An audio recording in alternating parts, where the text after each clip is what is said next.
Hello students, आज हम लोग सब्जेक्ट पढ़ने वाले हैं अकाउंटेंसी। ये हमारा अकाउंटेंसी सब्जेक्ट का फर्स्ट लेक्चर है। अभी हम कोई चैप्टर स्टार्ट नहीं करेंगे, अभी हम सिर्फ अपने सब्जेक्ट का इंट्रोडक्शन करेंगे कुछ लेक्चर्स तक। उसके बाद हम चैप्टर वाइज पढ़ना स्टार्ट करेंगे। पहले हमें जो सब्जेक्ट पढ़ना है उसके साथ फैमिलियर हो जाएं, उसमें जो वर्ड्स यूज करने वाले हैं वो हमें समझ में आने लग जाएं। उसके बाद हम चैप्टर वाइज स्टडी स्टार्ट करेंगे, क्योंकि हम लोग बिल्कुल एक नया रास्ता बनाने वाले हैं। हम लोग कोई पुराने रास्ते पे नहीं चल रहे। यदि हम लोग साइंस लेते हैं तो शायद हम पुराने रास्ते पर ही चलते हैं। हम यदि आर्ट्स लेते हैं तो शायद हम पुराने रास्तों पर ही चलते हैं। यानी कि यदि हम साइंस लेते हैं तो वही हमें फिजिक्स, केमिस्ट्री, मैथ्स, बायोलॉजी पढ़नी पड़ती जो हम पहले से पढ़ते हुए आ रहे हैं। तो हमारा वही रास्ता होता पुराना, उसी को थोड़ा आगे बढ़ा देते हैं हम लोग। यदि हम लोग आर्ट्स लेते हैं तो भी हम उसी पुराने रास्ते पे चलते हैं। हिस्ट्री, ज्योग्राफी, सोशल स्टडीज, वही सब सब्जेक्ट पढ़ते हैं। लेकिन हम लोगों ने एक नई स्ट्रीम चूज करी है, कॉमर्स।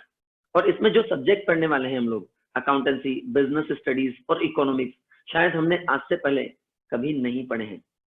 तो ये सारे सब्जेक्ट हमारे लिए बिल्कुल क्या है, नए हैं। तो इन सब्जेक्ट में होने वाला क्या है वो हम धीरे धीरे करके देखेंगे। लेकिन ये हमारे लिए बिल्कुल क्या है, नए सब्जेक्ट है, मतलब हमारे लिए बिल्कुल नया रास्ता है जो हमें खुद को प्रिपेयर करना है। तो रास्ते पे चलने से पहले हम लोग क्या डिसाइड कर लेते हैं, अपनी डेस्टिनेशन डिसाइड करते हैं। पहले तो हम डिसाइड करते हैं कि हमारी डेस्टिनेशन क्या है, हमें कहाँ पहुंचना है, और उसके बाद हम लोग चलना स्टार्ट करेंगे। आपको कहीं घूमने जाना हो तो आप पहले रास्ता सोचते हैं, क्या ट्रेन से जाएं, बस से जाएं या एरोप्लेन से जाएं, या कहाँ जाएं पहले ये सोचते हैं।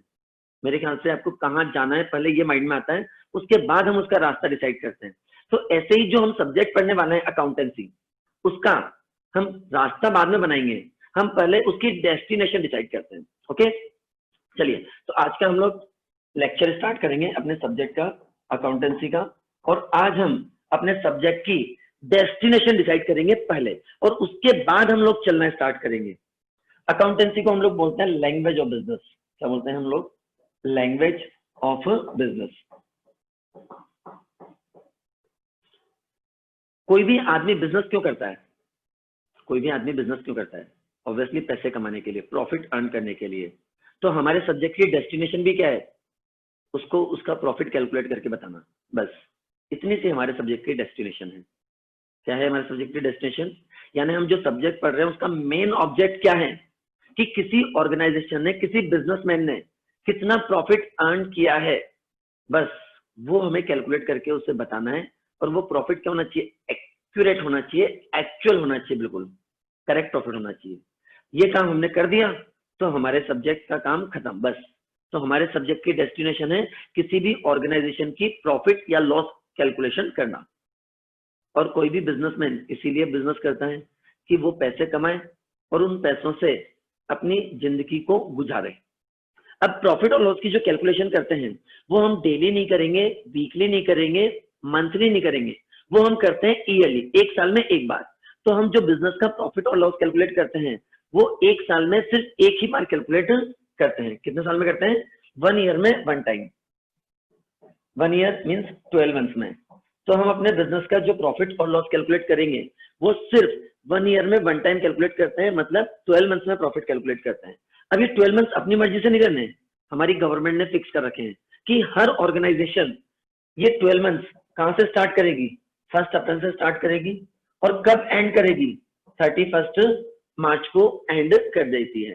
तो हर बिजनेस ऑर्गेनाइजेशन के लिए जरूरी है कि वो 12 मंथ्स का प्रॉफिट एक साथ कैलकुलेट करें। और ये 12 मंथ्स कब से स्टार्ट होने चाहिए? 1 अप्रैल से स्टार्ट होने चाहिए। कब एंड होने चाहिए? 31 मार्च को एंड हो जाना चाहिए। इस अप्रैल से लेके 31 मार्च के पीरियड को हम बोलते हैं अकाउंटिंग पीरियड। क्या बोलते हैं हम? अकाउंटिंग पीरियड, या हम इसे बोलते हैं फाइनेंशियल ईयर, या फिर हम इसको क्या बोलते हैं? फाइनेंशियल ईयर बोलते हैं। तो हमारी डेस्टिनेशन है, हमें कहां पहुंचना है? 31 मार्च तक पहुंचना है अप्रैल से चलते हुए। तो अप्रैल से चलता है, 31 मार्च तक पहुंचना है, तो चलना हम बाद में स्टार्ट करेंगे, यानी अप्रैल की कैलकुलेशन हम बाद में सीखेंगे। और इस पूरे रास्ते हमें क्या करना है वो हम बाद में सीखेंगे। अभी हम आज की क्लास में, आज के लेक्चर में क्या सीखेंगे कि इस दिन हमें क्या करना है। तो हमें 31 मार्च को जब हम पहुंच जाएंगे तो हमें इस दिन बिजनेस का प्रॉफिट या लॉस कैलकुलेट करना है। प्रॉफिट और लॉस कैलकुलेट करने के लिए हम एक स्टेटमेंट बनाते हैं, उस स्टेटमेंट का नाम क्या होता है? इनकम स्टेटमेंट होता है। तो प्रॉफिट और लॉस कैलकुलेट करने के लिए हम एक स्टेटमेंट प्रिपेयर करेंगे, उस स्टेटमेंट का नाम क्या होता है? आपका इनकम स्टेटमेंट। इस इनकम स्टेटमेंट के टू पार्ट्स होते हैं, फर्स्ट पार्ट होता है आपका ट्रेडिंग अकाउंट। अभी मीनिंग सीखेंगे, वेट, है ना। अभी सिर्फ मैं शॉर्ट में सब चीजें समझा रहा हूँ ताकि हमें ये सारे वर्ड फेमिलियर होते जाए धीरे धीरे इन वर्ड्स के साथ। सेकंड नंबर पर होता है हमारे पास प्रॉफिट एंड लॉस अकाउंट। तो हम 31 मार्च के दिन बिजनेस का प्रॉफिट कैलकुलेट करेंगे, और प्रॉफिट कैलकुलेट करने के लिए हम जो स्टेटमेंट बनाएंगे उस स्टेटमेंट का नाम क्या है? Income statement. और इनकम स्टेटमेंट को भी, यानी हम जो प्रॉफिट कैलकुलेट करेंगे उस प्रॉफिट को भी टू पार्ट्स में डिवाइड कर देते हैं। एक पार्ट होता है आपका ट्रेडिंग अकाउंट, सेकेंड पार्ट होता है प्रॉफिट एंड लॉस अकाउंट। इससे तो हम अपने बिजनेस का प्रॉफिट या लॉस फाइंड कर लेते हैं। सेकेंड, प्रॉफिट लॉस के अलावा हमें अपनी फाइनेंशियल पोजीशन भी पता लगानी होती है। फाइनेंशियल पोजीशन मतलब हम कितने अमीर हैं, हम लखपति हैं, करोड़पति हैं या अरबपति है, ये पता लगाना है हमें। तो ये भी हम कब पता लगाएंगे? 31 मार्च को ही पता लगाएंगे। इसके लिए हम एक स्टेटमेंट बनाते हैं, उसे हम बोलते हैं statement of financial position. Statement of financial position, इस स्टेटमेंट को हम बोलते हैं balance sheet. Statement of financial position को हम क्या बोलते हैं? बैलेंस शीट बोलते हैं। तो हमें at the end of year क्या चीजें फाइंड करनी है? अपना प्रॉफिट निकालना है, अपनी फाइनेंशियल पोजीशन फाइंड करनी है। ये हमारे सब्जेक्ट की डेस्टिनेशन है, यानी हमारे सब्जेक्ट जो अकाउंटेंसी हम पढ़ने वाले हैं उसका काम है ये, इसलिए हम ये सब्जेक्ट पढ़ रहे हैं। और ये सब चीजें बिल्कुल कैलकुलेट करेक्ट हों, इसके लिए हमें प्रॉपर नॉलेज होना जरूरी है। ये काम हम कौन से दिन करने वाले हैं? 31 मार्च को करने वाले हैं, यानी at the end of year करने वाले हैं। इसलिए हम इसे अपने सब्जेक्ट का फाइनल अकाउंट्स बोलते हैं। क्या बोलते हैं हम इसको? फाइनल अकाउंट्स बोलते हैं। या फिर हम इसे बोलेंगे फाइनेंशियल स्टेटमेंट। क्या बोलेंगे हम इसको? Financial statement. तो फाइनल अकाउंट या फाइनेंशियल स्टेटमेंट कब प्रिपेयर किया जाता है? At the end of year prepare किया जाता है, जिसके अंदर दो स्टेटमेंट्स होते हैं। एक होता है इनकम स्टेटमेंट, जिससे आप अपने बिजनेस का प्रॉफिट या लॉस कैलकुलेट करते हैं। सेकेंड पार्ट होता है स्टेटमेंट ऑफ फाइनेंशियल पोजीशन, मतलब आपकी बैलेंस शीट, जिससे आप अपनी फाइनेंशियल पोजीशन जज करते हैं, मतलब आप कितने पैसे वाले हैं, कितने अमीर हैं, करोड़पति हैं, लखपति हैं, अरबपति हैं, वो पता लगाया जाता है। तो पहले हम लोग एक बार मीनिंग पढ़ते हैं फाइनल अकाउंट्स का, और इसके पार्ट फिर हम एक एक करके इनको दोबारा से समझेंगे कि ट्रेडिंग क्या होता है, P&L क्या होता है और बैलेंस शीट क्या होती है हमारी। आपकी स्क्रीन पर फाइनल अकाउंट,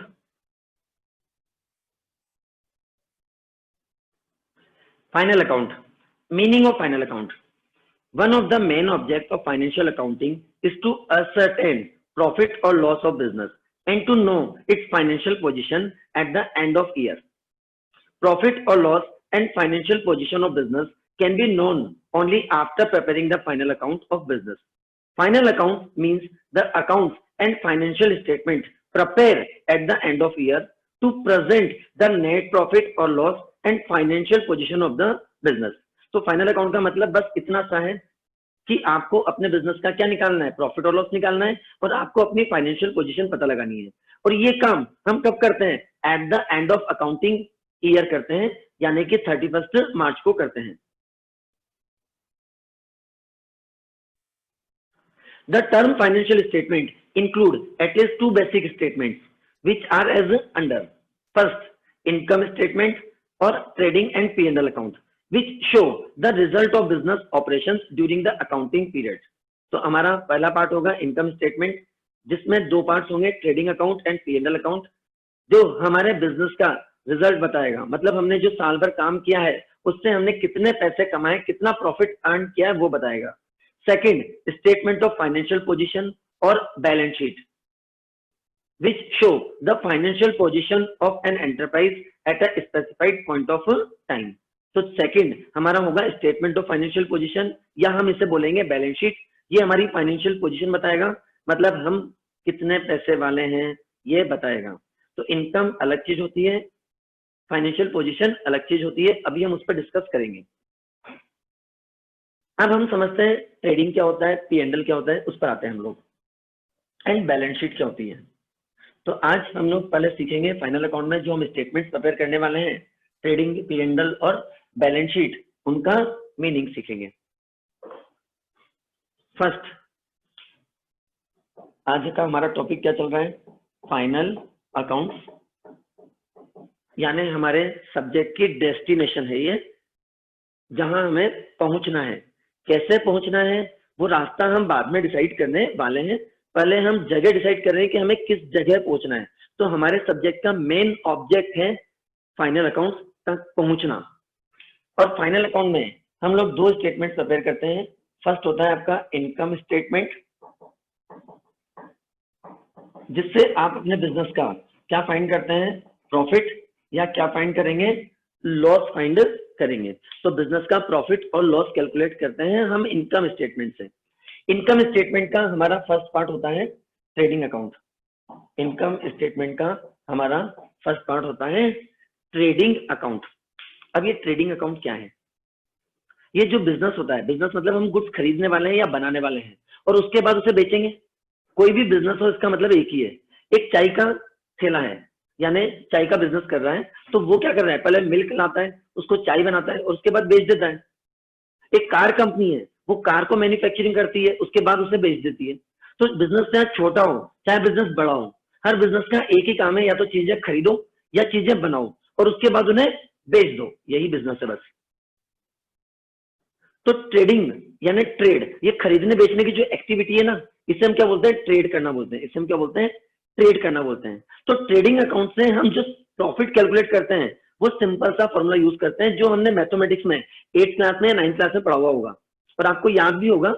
मैं आपको याद दिला देता हूँ, नहीं याद तो एसपी माइनस सीपी पढ़ा है आप लोगों ने, selling price minus cost price, पढ़ा है ना, पढ़ा होगा, 100% पढ़ा है।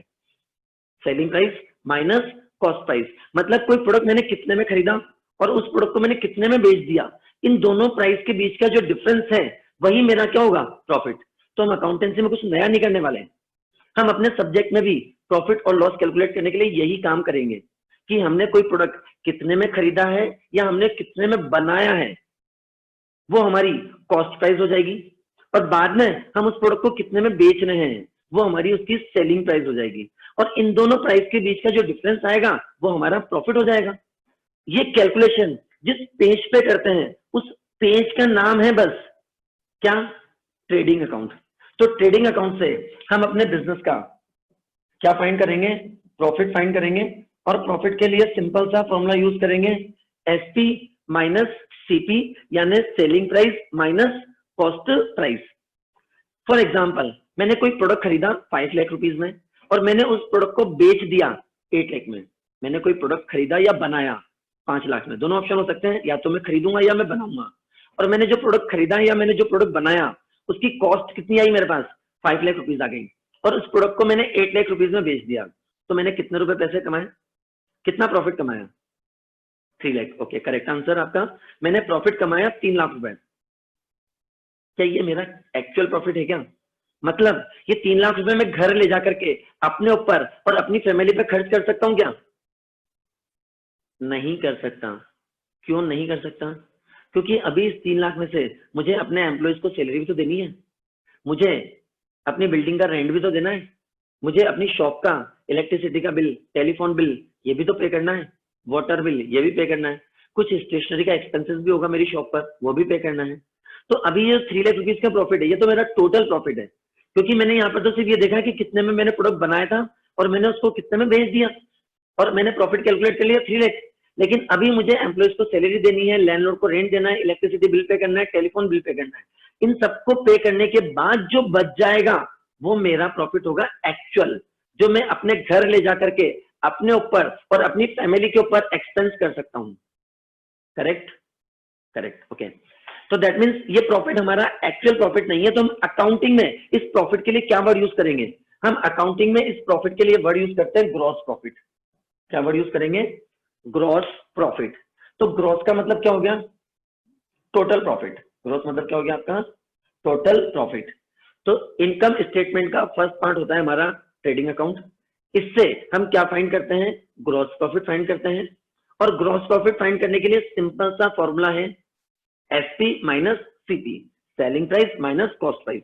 कॉस्ट प्राइस के लिए दो ऑप्शन है, आपने या तो बना बनाया प्रोडक्ट खरीदा तो वही कॉस्ट प्राइस हो गई, और आपने खुद ने मैन्युफैक्चरिंग करा तो मैन्युफैक्चरिंग के प्रोसेस में आपने जो भी खर्चा किया है वो सारे खर्चों को ऐड कर दो तो वो आपकी कॉस्ट प्राइस हो जाएगी।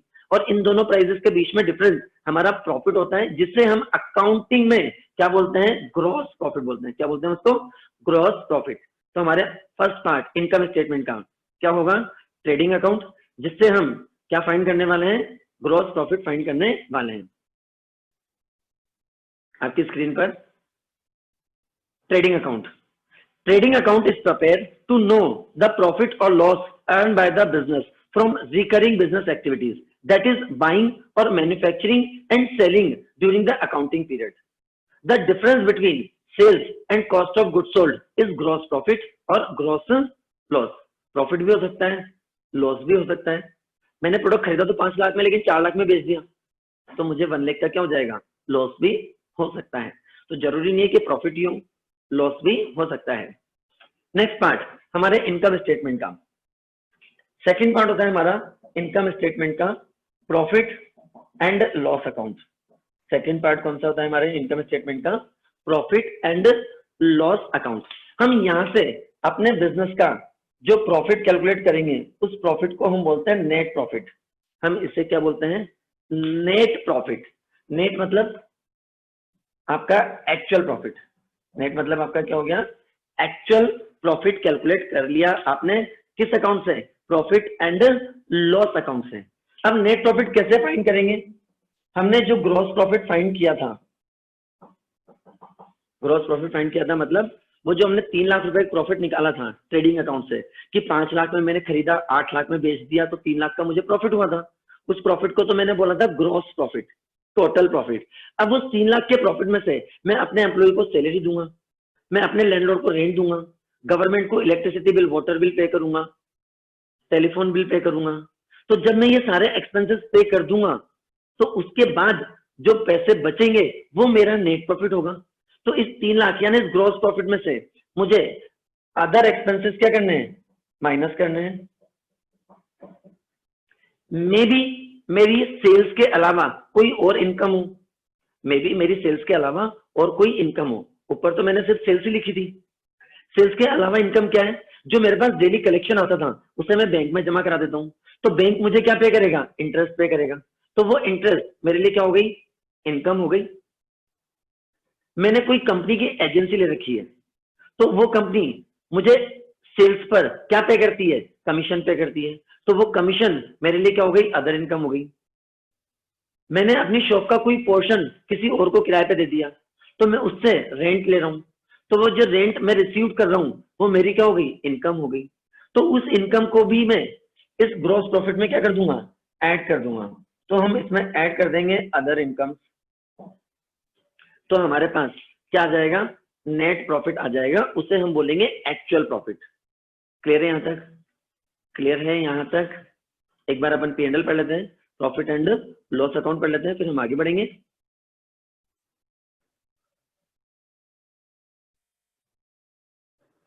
Profit and loss account. Profit and loss account is the second part of income statement. Profit and loss account ascertain net profit or net loss from the business operations. The profit and loss account may be defined as a statement or account that summarized the revenue and expenses of an accounting period to reflect net profit or net loss of business operation. तो आपने जो business किया है, business activities करी हैं, उनका net result मतलब net profit किससे हम फाइंड करते हैं, प्रॉफिट एंड लॉस अकाउंट से हम लोग फाइंड करते हैं। चलिए अब हम आते हैं नेक्स्ट टॉपिक पर अपने। ये तो हमने निकाला बिजनेस का प्रॉफिट लॉस, हमारा एक काम खत्म हो गया, यानी हमारी एक डेस्टिनेशन डिसाइड हो गई जो हमें वहां पहुंचना था। सेकंड हमें क्या पता करना है, अपनी फाइनेंशियल पोजीशन पता करनी है। अब फाइनेंशियल पोजीशन का इनकम के साथ कोई रिलेशन नहीं है, फाइनेंशियल पोजीशन का इनकम के साथ कोई रिलेशन नहीं है। इनकम ज्यादा हो सकती है, फाइनेंशियल पोजीशन डाउन हो सकती है, इनकम कम हो सकती है, फाइनेंशियल पोजीशन ज्यादा हो सकती है। फॉर एग्जांपल मैं समझाता हूं आपको, मेरी इनकम है एनुअली 10 लाख रुपए, मेरे पड़ोसी की इनकम है एनुअली 2 लाख रुपए, मैं साल के 10 लाख कमाता हूं, मेरा पड़ोसी साल के 2 लाख रुपए कमाता है। मुझे बताइए किसकी फाइनेंशियल पोजीशन अच्छी है, मेरी या मेरे पड़ोसी की?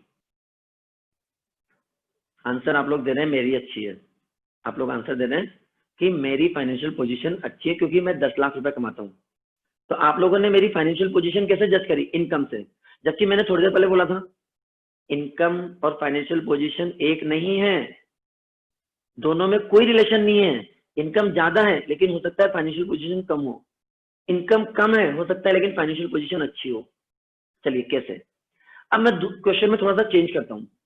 मैं रहता हूं 1 BHK में, मेरा जो पड़ोसी है वो रहता है 4 BHK में। मतलब मेरे पास जो फ्लैट है उसमें 1 बेडरूम है, मेरे पड़ोसी के पास जो फ्लैट है उसमें 4 बेडरूम्स हैं, मतलब उसका फ्लैट मेरे से काफी बड़ी साइज का है। मैं चलाता हूं मारुति 800 और मेरा पड़ोसी चलाता है BMW। मेरे बैंक अकाउंट में 5 लाख रुपए हैं, मेरे पड़ोसी के बैंक अकाउंट में जो 2 लाख रुपए कमाता है 5 करोड़ रुपए है। अब मुझे बताइए किसकी फाइनेंशियल पोजीशन अच्छी है, मेरी या मेरे पड़ोसी की? अब किसकी अच्छी हो गई? मेरे पड़ोसी की फाइनेंशियल पोजीशन अच्छी हो गई क्योंकि उसके पास मेरे से बड़ा घर है, उसके पास मेरे से अच्छी कार है, उसके पास मेरे से ज्यादा बिग अमाउंट का बैंक बैलेंस है। तो इसका मतलब इनकम तो मेरी ज्यादा थी लेकिन फिर भी मेरी फाइनेंशियल पोजीशन उसके कंपैरेटिवली वीक है। तो इनकम ज्यादा होने से फाइनेंशियल पोजीशन अच्छी नहीं हो जाएगी। हो सकता है कि मैं जितने पैसे कमाता हूँ शाम को मैं दारू पीने चला जाता हूँ, जुआ खेलने चला जाता हूँ, नाइट पार्टीज करता हूँ, तो सारे पैसे जितना कमाया सब उड़ा दिया। हो सकता है ना? हो सकता है कि मेरा पड़ोसी सेविंग्स करके रखता हूँ या उसके बाप दादा ने पैसे कमा के छोड़े हों और वो सारे पैसे उसको देके चले गए हों, तो उसको कमाने की क्या जरूरत है? उसकी फाइनेंशियल पोजीशन तो वैसे ही अच्छी होगी। तो पहली बात ये हमेशा ध्यान रखिएगा कि इनकम अलग चीज है, फाइनेंशियल पोजीशन अलग चीज है, हमें ये दोनों अलग अलग कैलकुलेट करनी होती है। तो हम पहले फाइंड कर रहे थे फाइनल अकाउंट में अपनी इनकम फाइंड कर रहे थे, अब हम फाइनल अकाउंट में फाइंड करेंगे अपनी फाइनेंशियल पोजीशन। इसके लिए हम लोग एक स्टेटमेंट प्रिपेयर करते हैं, statement of financial position, statement of financial position. और ये स्टेटमेंट ऑफ फाइनेंशियल पोजीशन हम किसमें शो करते हैं? अपनी बैलेंस शीट में। क्या प्रिपेयर करते हैं हम इसके लिए? बैलेंस शीट प्रिपेयर करते हैं। अब बैलेंस शीट में हम क्या चीज शो करने वाले हैं? मैंने एक घर खरीदा और वो घर कितने का था? 50 लाख का था। मैं एक घर खरीदता हूं और वो मेरा घर कितने का है? 50 लाख रुपए का मेरा घर है। इस घर को खरीदने के लिए मेरे पास पैसे तो हैं लेकिन मेरे पास सिर्फ इस घर को खरीदने के लिए 30 लाख रुपए हैं। तो मेरे पास इस घर को खरीदने के लिए पैसे हैं लेकिन कितने हैं? 30 लाख रुपए हैं। तो बाकी का 20 लाख मैं कहां से अरेंज करूंगा? बैंक से लोन लेके अरेंज करूंगा। तो 20 लाख मैं कहां से अरेंज कर लूंगा? बैंक से लोन लेके अरेंज कर लूंगा। कितने रुपए? 20 लाख रुपीज। करेक्ट। तो फाइनेंशियल पोजीशन किससे जज करते हैं? ये ध्यान रखना है, इनकम से नहीं, प्रॉपर्टी से जज करते हैं। किससे जज करते हैं? प्रॉपर्टी से। मतलब ये जो मैंने घर खरीदा, क्या ये मेरी प्रॉपर्टी है? ये मेरी प्रॉपर्टी है, ठीक है। तो मैं अपनी फाइनेंशियल पोजीशन अपनी प्रॉपर्टी से जज करूंगा। अब मैं ये घर है, अकाउंटिंग में हम इस घर के लिए क्या वर्ड यूज करेंगे? यानी अपनी प्रॉपर्टीज के लिए क्या वर्ड यूज करेंगे? एसेट्स। तो अकाउंटिंग में हम अपनी प्रॉपर्टी को बोलते हैं एसेट्स। क्या वर्ड बोलते हैं हम उसको? एसेट्स बोलते हैं। इस घर को खरीदने के लिए जो पैसे मैंने अपनी पॉकेट से दिए हैं, अपनी जेब से दिए हैं, उसे मैं अकाउंटिंग में क्या बोलूंगा? कैपिटल। इस घर को खरीदने के लिए जो पैसे मैंने अपनी जेब से दिए, अपनी पॉकेट से दिए, उसे मैं क्या बोलूंगा? कैपिटल। और जो मैंने बैंक से लोन लिया है, ये मुझे बैंक को वापस देना है, इसे मैं क्या बोलूंगा? लायबिलिटीज बोलूंगा। इसे मैं क्या बोलूंगा? लायबिलिटीज बोलूंगा। और इन तीनों चीजों को मैं रिप्रेजेंट करता हूं अपनी बैलेंस शीट के अंदर। ये तीनों चीजें मैं कहां शो करूंगा? अपनी बैलेंस शीट के अंदर, ताकि मुझे मेरी फाइनेंशियल पोजीशन पता हो, मतलब मेरी प्रॉपर्टीज की वैल्यू पता हो और ये पता हो कि ये जो प्रॉपर्टीज मेरे पास हैं इसमें मेरा कितना शेयर है, मतलब मैंने अपनी जेब से कितना पैसा दिया है और मैंने कितना लोन लेके दिया है। तो कोई भी चीज मैंने खरीदी होगी तो दो ही ऑप्शन होंगे, या तो वो मैंने अपने पैसों से खरीदी हो या मैंने कहीं ना कहीं से लोन लेके खरीदी हो। इसके अलावा कोई और ऑप्शन नहीं है। मेरे पास टीवी है, रेफ्रिजरेटर है, वॉशिंग मशीन है, कार है, तो ये सब मेरी प्रॉपर्टीज हैं, मतलब मेरी एसेट्स हैं। इन सबको खरीदने के लिए जितना पैसा मैंने अपनी जेब से दिया है वो मेरी कैपिटल है, और यदि मैंने कहीं से लोन लेके खरीदा है इन सबको तो वो सब मेरी क्या है, लायबिलिटीज है, क्योंकि मुझे फ्यूचर में उनको पेमेंट करना है। और इस चीज को हम रिप्रेजेंट करते हैं अपनी बैलेंस शीट में। दैट मींस बैलेंस शीट क्या शो करती है, आपकी फाइनेंशियल पोजीशन शो करती है, यानी आपकी टोटल प्रॉपर्टीज कितनी है। मेरी प्रॉपर्टी लाखों में है तो मैं लाखपति हूँ, मेरी प्रॉपर्टी करोड़ों में है तो मैं करोड़पति हूँ, मेरी प्रॉपर्टी अरबों में है तो मैं अरबपति हूँ। तो आज का हमारा लेक्चर बस फाइनल अकाउंट, हमने अपनी डेस्टिनेशन डिसाइड कर ली कि हमें 31 मार्च तक पहुंचना है, और वहां पहुंच के हमें अपने बिजनेस का प्रॉफिट या लॉस निकालना है और बिजनेस की फाइनेंशियल पोजीशन पता लगानी है। ये हमारे सब्जेक्ट की डेस्टिनेशन है। अब कैसे पहुंचना है इस रास्ते पर वो हम डिसाइड करेंगे नेक्स्ट लेक्चर के अंदर। पहले एक बार अपन बैलेंस शीट पढ़ लेते हैं। Meaning of balance sheet read करते हैं। Balance sheet, after ascertaining the net profit or loss of business enterprise, the businessman would also like to know the exact financial position of his business. For this purpose, a statement is prepared which contain all the assets and the liabilities of business enterprise. सारी assets, सारी liabilities एक जगह लिख देंगे, कहां पर, balance sheet में। Liabilities are shown on the left hand side of the balance sheet and assets on the right hand side. एक तरफ हम liabilities लिखेंगे, एक तरफ हम एसेट्स लिखेंगे। वो हम अभी एक दो लेक्चर के बाद देखेंगे कैसे लिखना है। तो हमने अपनी डेस्टिनेशन डिसाइड कर चुके हैं। अब इस डेस्टिनेशन तक पहुंचने का रास्ता बनाएंगे हम लोग। ओके, वो हम नेक्स्ट लेक्चर से करना स्टार्ट करेंगे, अभी कुछ लेक्चर्स के बाद। Okay, bye. मेरे ख्याल से आप लोगों को समझ में आया होगा कि हम जो सब्जेक्ट पढ़ रहे हैं उस सब्जेक्ट का काम क्या है, वो सब्जेक्ट क्या करने वाला है। तो वो सब्जेक्ट क्या करेगा, किसी भी बिजनेस ऑर्गेनाइजेशन का प्रॉफिट और लॉस कैलकुलेट करेगा और फाइनेंशियल पोजीशन फाइंड करेगा। प्रॉफिट और लॉस फाइंड करने के लिए हम इनकम स्टेटमेंट बनाते हैं, जिसके दो पार्ट्स होते हैं। ट्रेडिंग अकाउंट, जिससे हम ग्रॉस प्रॉफिट निकालेंगे, प्रॉफिट एंड लॉस अकाउंट, जिससे हम नेट प्रॉफिट निकालेंगे, और सेकेंड पार्ट होता है बैलेंस शीट, जिससे हम किसी भी ऑर्गेनाइजेशन की फाइनेंशियल पोजीशन जज करते हैं। बाकी हम नेक्स्ट क्लास में कंटिन्यू करते हैं। Bye, have a good day. और यदि आप लोगों को जो मैंने लेक्चर पढ़ाया पसंद आया हो तो आप मेरे चैनल को सब्सक्राइब कीजिए, लाइक कीजिए और शेयर कीजिए, ताकि आपको कंटिन्यू इसी तरह से आगे वीडियो मिलते रहें। Bye, have a good day.